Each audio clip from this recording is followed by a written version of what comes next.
Welcome to the Uncensored Conservative. I'm your host, Ryan Helms. But we are going to talk about, next thing on our list, we are going to talk about Roger Stone tonight.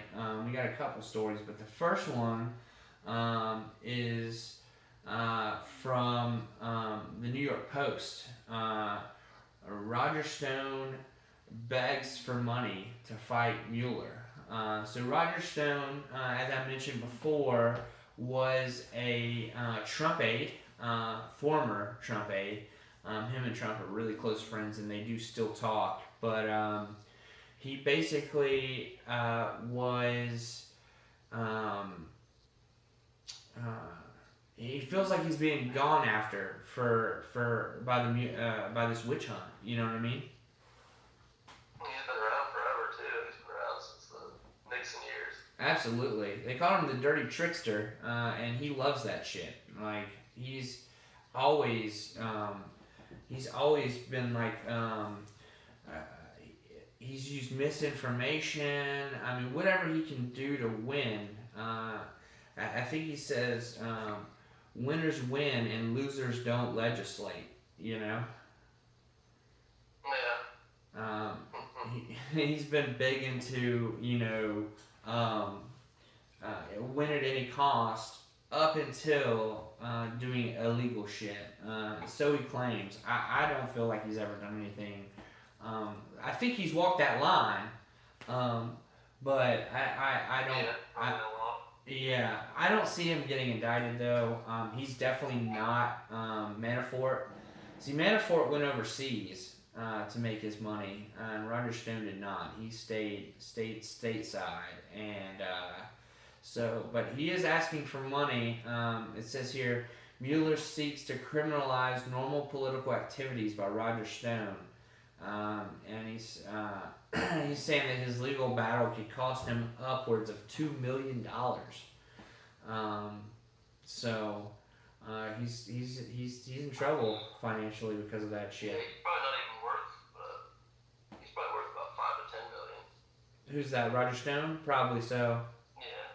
I mean, he's not poor by any means. Let's not get it twisted. I mean, Roger Stone's. I don't have a problem with him getting money in comparison to all these other people that are getting money, like Peter Strzok. He got several $100,000 from a GoFundMe. Right. No.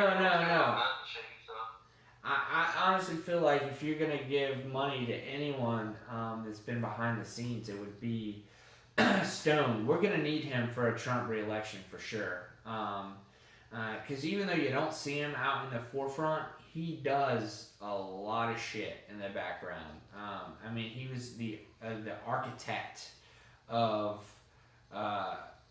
Trump's election. I mean, Make America Great Again was fucking Stone. If you notice, that slogan was also on a bunch of Ronald Reagan shit. He got Reagan elected as well. Yeah, I've never seen that for Reagan. Yeah. Somewhere. Yeah, I mean that's his. Trump is the closest thing to Reagan we've had. In a long time.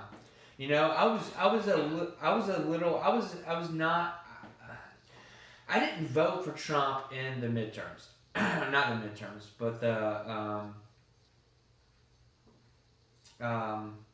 what's the word I'm looking for? I just crapped out, guys. It's late. You didn't vote for him in the election? I did in the main election, but in the primaries, I did not. Who did you vote for in the primaries? I voted for not Cruz, Rubio, and I'll tell you. Rubio. Oh man, I don't like Rubio. I'll tell you why. I was scared of Trump. I was really worried that he was gonna get in there and that he was going to be like a typical New York fucking Democrat. You know what I mean? He was gonna spout off a bunch of shit to get elected from conservatives, and then turn right around and fucking not be what he said he was. And I can see that. that was worrisome to me. But I will tell you, during the primaries, I went and saw Ted Cruz live. I went and saw, I guess live is kind of a dumb way to put it, but I went and saw Cruz. I went and saw Rubio. I went and saw. It's a bit funny way to put it. I know, right? Well, I'll tell you though. Some awesome show. Dude, I'll tell you though, Donald Trump.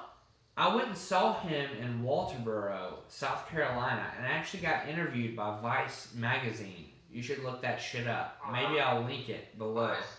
But yeah, the interview with Vice. On video or? Yeah, I'm on video. Yeah, I actually got fucking interviewed by that rapper, that black rapper.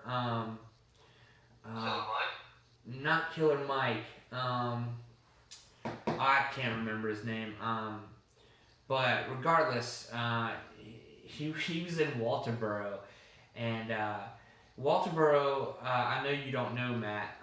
Matt's back in my hometown. I actually live in South Carolina now, but Walterboro's not a very big town, right? So it's about a third or less of the size of our hometown.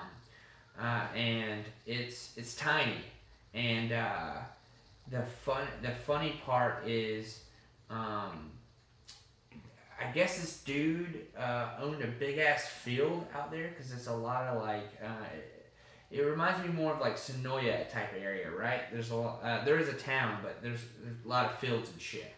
And the guy had a big ass field, dude. Trump came in on a fucking helicopter. Dude, getting into the event, you had to be patted down by Secret Service and shit. They weren't allowing vape pens or anything in there. And the tickets were free, but you had to get tickets. And dude, it was like a live show, dude. It was epic as fuck, dude. He was wearing like a long trench coat and fucking had a mega hat on and like flew in on a helicopter. I mean, it was epic as fuck, dude. And then, like, compared to everyone else, like, I saw Jeb Bush. Cruz was the only other person that came anywhere close to matching the number of people that showed up.